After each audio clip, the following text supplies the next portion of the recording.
this is Cooking for Bachelors. We're gonna have a steak and mashed potato dinner.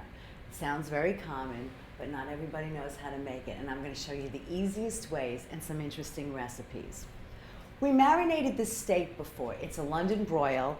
We put garlic inside and we marinated it with soy sauce, garlic, a little bit of oil, and a little bit of balsamic vinegar. It's all ready to go into the oven and it's going to broil.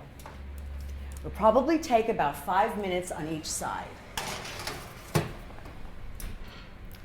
Now we're going to make mashed potatoes. When you're making mashed potatoes, you do not have to make a huge pot. We are using the smallest pot I have. And you're just going to make enough either for yourself, your company, your partner, whatever. You cut the potato in small pieces. The smaller the pieces, the faster it will cook. These are fairly small. Remember, try to keep the pieces all the same size so that it cooks evenly throughout. And you can cut it in any way that's comfortable for you, as long as the pieces are similar sizes to each other.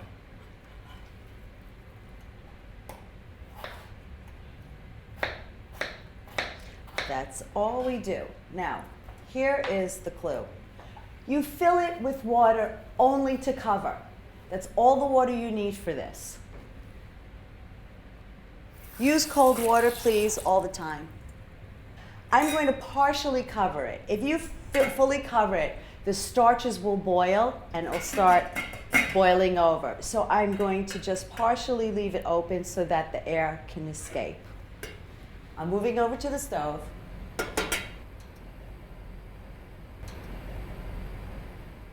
And we're going to boil that in a medium-high heat. You don't need it really hot. Now we're going to cut up some broccoli, and all you do is just follow the lines of the stalks. This has been washed already, and you just cut it apart in the stalks. Again, the pieces should be what you're comfortable eating or serving. Now we're going to put it in the pot, and I make all of my vegetables this way, which is extra virgin olive oil to cover the bottom, sliced garlic, and you cook this all at the same time. You put it all in together. So you have the sliced garlic, and then you put your vegetables in. Whether it's broccoli, broccoli rabe, collard greens, string beans, anything you want except for spinach, because spinach has a very, very fast wilting factor. So we're just going to cook it all together at the same time. What will happen is as the oil heats, the garlic will start cooking and caramelizing. There's no water in here. The broccoli has enough of its own water. All greens have enough of their own water. It's going to steam in its own moisture, and it's going to be the healthiest way. You're not boiling out anything. There might be a little blackening factor, but I think that that's delicious. So we're going to put that on a low heat, very low heat, on the stove. If you're cooking something that's going to take a longer time, you're not going to turn this on until about 5 minutes before you're ready to serve. Now that our vegetables are on the stove, we're going to turn our meat over. That was fast. It was only a few minutes, right? So in the meantime, how long was that to cook a whole meal? Just flip it over and put it back in. It looks darkened on this side because it's marinated.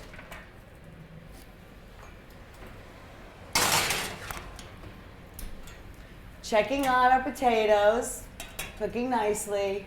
Checking on our broccoli, cooking nicely. Now we're going to move on to the salad. Well, this is one of my favorite salads. This is one that my mother made when I was little. That's actually how I learned to cook, from my mother. She was a very creative cook. I'm just going to slice these. It's all going to be sliced tomatoes. And we're going to use some red onions with that. There's different types of tomatoes, so you're going to use what you like and what's seasonal. I'm using tomatoes on the vine, and there's many, many different types of tomatoes, as you know. The best thing is if you get them in the farmer's market from a local grower, especially in the summer in the Northeast. However, there's places that you can get lovely fresh tomatoes all year. And you can also use the small tomatoes, the cherry tomatoes, or the grape tomatoes.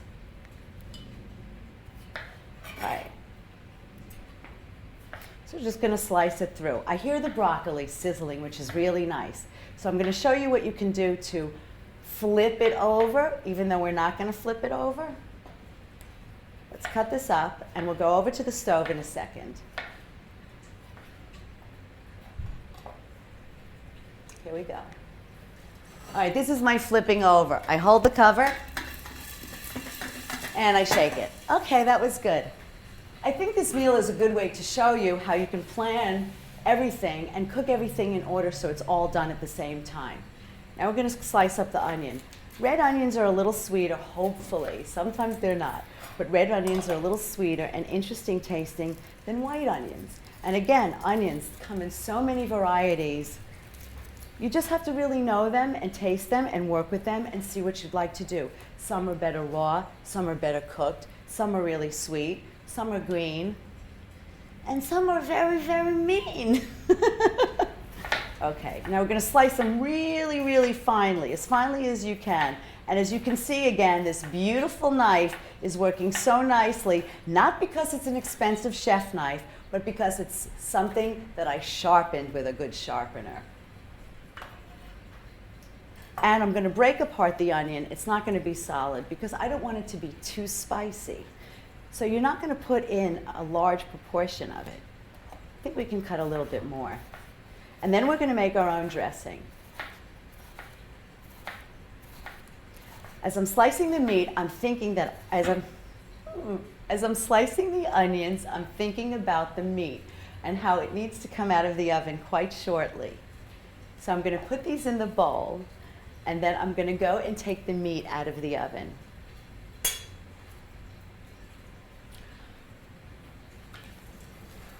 What's really important about anything that goes in the oven, when your meat's in the oven, you need to let it sit for a while, and the juices will redistribute before you cut it up.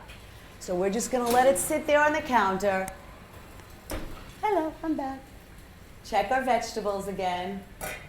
Doing great. I'm going to flip these over a little. Also doing great. We'll finish up our salad with some dressing. I have some fresh basil, which I'm going to just slice up, add to the salad, and then we'll make the dressing. Everything's going along fine. Everything's on time, and everything's in order. Oh, I think I'll put a little bit more in. I like basil. And basil and tomatoes, I mean, what a better combination, right? Especially in the summer months now. We have some really wonderful foods that are available during the summer. We're going to make a vinaigrette with oranges. Slice an orange in half. Squeeze it.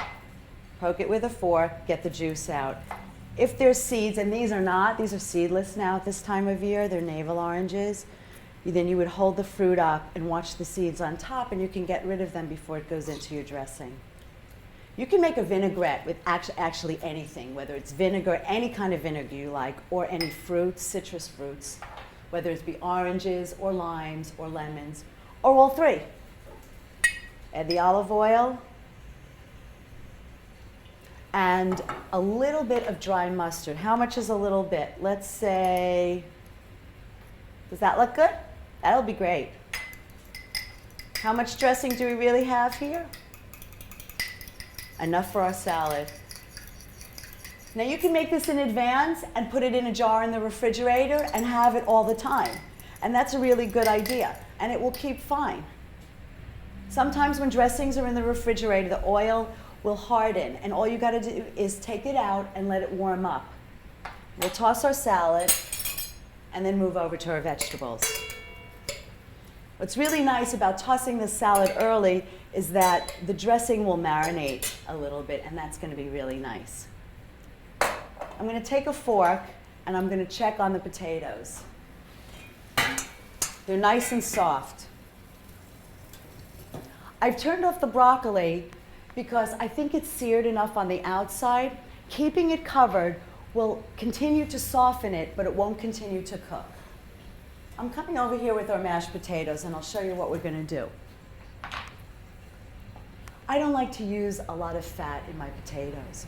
So I'm going to drain most of the water, but I'm going to leave a little bit in. Actually, there's hardly any water left in here, so I'm going to leave it just as is. And if you can see like that, it's just a little bit wet. I'm going to take our masher and mash it. Okay, that did not take a long time. It takes the time it took to cook a steak, and that's it. We're mashing it, and then I have about 1 spoon of butter here, and that's all you need. And it's mostly for flavor more than anything else. Fresh sea salt, again to taste, and fresh ground pepper. I happen to like a lot of pepper in mashed potatoes. I think it just has that really beautiful aromatic flavor. And you just continue to mash against the pot. Ooh, I could smell the pepper. It has like a sweetness and an herbal all at the same time. So we're mashing the potatoes. Continue mashing. Look for spots that might be chunky or lumpy. You know, you don't have to peel your potatoes for this. If you're using Idaho potatoes, those skins are usually a little tougher. If you're using Eastern potatoes, you can also do this with sweet potatoes. Sweet potatoes you must peel. But some of the softer potato skins, whether it be gold or purple or whatever, you can actually leave those on. Here's our mashed potatoes. That's it. We're just going to cover them and get to our meat. Okay, we have our broccoli here, and we have some sesame seeds in honey, and I'm going to add a little soy sauce to that. So it's going to have like an Asian flair dressing. Mix it together, and you're pouring it on warm broccoli, remember, so the honey is going to start dripping all over. It's going to be very nice. It's a very thick dressing, but we're not going to thicken it. It's going to gently pour it over the broccoli as much as you like. And then you're going to just toss it around.